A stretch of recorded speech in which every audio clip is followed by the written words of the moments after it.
Not possible అనేది లేదు. Everything is possible through commitment and conviction. అందువల్ల నేను ఇవాళ కొత్తగా రాలే. నాకు ఎందుకు ఓట్లేసిండ్రు?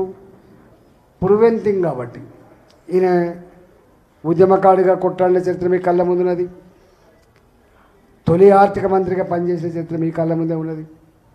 కరోనా కష్టకాలంలో మేము చూపిన తెగువ, ఆ కమిట్మెంట్ అంతా మీ కళ్ళ ముందు ఉన్నది.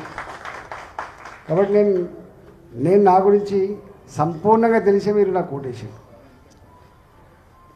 ఆ నమ్మకాన్ని, ఆ విశ్వాసాన్ని సమున్నతంగా నిలబడమే నా కర్తవ్యంగా భావిస్తా. కేవలం అలంకారం కోసం పదవి, డాబు దర్పం కోసం పదవి అని చెప్పే కాన్సెప్ట్ ఉన్నాను కాదు. నేను అధికారం ఇచ్చింది ఆ నియోజకవర్గంలో కావచ్చు, ప్రజలకు కావచ్చు. కాలుకు ముళ్ళుగితే పన్నుతో పీకేటువంటి కల్చర్ ఉండాలి రాజకీయ నాయకుడికి. ఎప్పుడు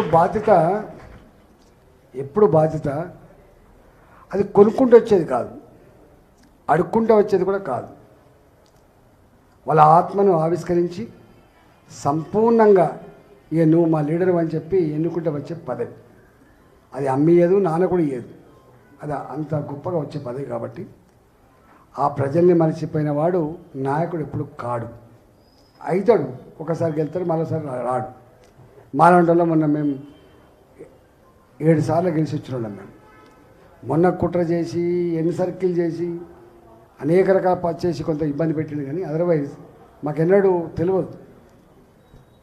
రేపు ఈ మల్కాయిరికి కూడా ఎంపీలు కూడా కనబడతారా, ఎంపీలు కూడా వస్తారా, ఎంపీలు కూడా పనిచేస్తారా అని ఒక సంశయం ఉన్నది. ఆ సంశయాన్ని బొంబాడు చేసే కర్తవ్యం నా మీద ఉన్నట్టుగా భావిస్తున్నాను. మీకు అందరు సెంట్రల్ లొకేటెడ్. నాకు ఇక్కడనే ఉంటా. నాకు ఎంత అదృష్టవంతుడంటే మా మొత్తం పార్లమెంటు పరిధిలో చివరి వార్డ్, చివరి ఊరు కూడా 1 అవర్ లోపు వచ్చేటువంటి ఫెసిలిటీ ఉంది. రింగ్ రోడ్ ఇట్లా ఎక్కగానే ఇట్లా వస్తారు. మీ అయితే ఇట్లా పైప్ లైన్ ఎంబడైతే వస్తారు. అందువల్ల నాకు ఇంకా ఏ వ్యాపకం లేదు. నాకు ఒకటే వ్యాపకం, మీ చుట్టూ తిరగడమే, మిమ్మల్ని గోసపుచ్చుకోవడం నా వ్యాపకం ఉంటుంది. వాటి పనులు అవన్నీ తప్పకుండా ఇప్పటికి కొంత తెచ్చుకున్నా, సమీక్ష చేసుకున్నా.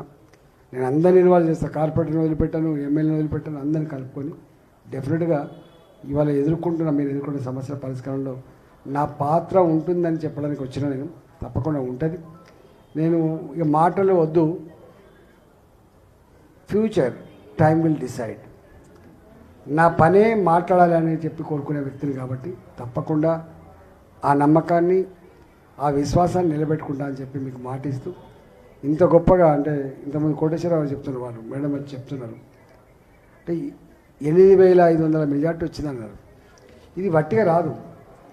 అంటే ఏ ఇంటికి ఆ ఇల్లు, ఏ అపార్ట్మెంట్కు ఆ అపార్ట్మెంట్, ఏ గేటెడ్ కమ్యూనిటీకి ఆ గేటెడ్ కమ్యూనిటీ.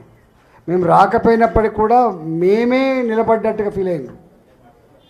మీరే నిలబడ్డట్టుగా ఫీల్ అయ్యి, గెలిస్తే మేమే గెలిచినట్టుగా ఫీల్ అయ్యి చేస్తే వచ్చిన రిజల్ట్. కాబట్టి ఇవాళ 4 లక్షల మెజార్టీ మళ్ళీ అంత ఈజీ కాదు. అంటే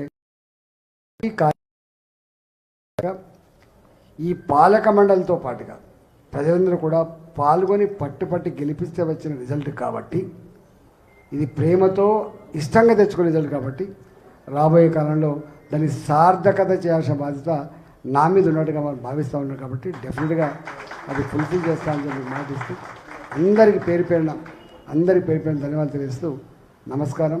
జై తెలంగాణ, భారత్ మాతకి జై.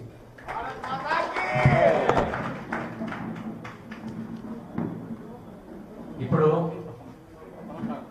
మన ఎంపీ గారు చెప్పిన మాటల్లోనే ఆయన యొక్క నిజాయితీ కనిపించింది.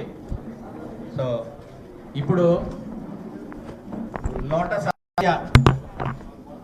అసోసియేషన్ వాళ్ళు ఒక్కసారి రత్నాకర్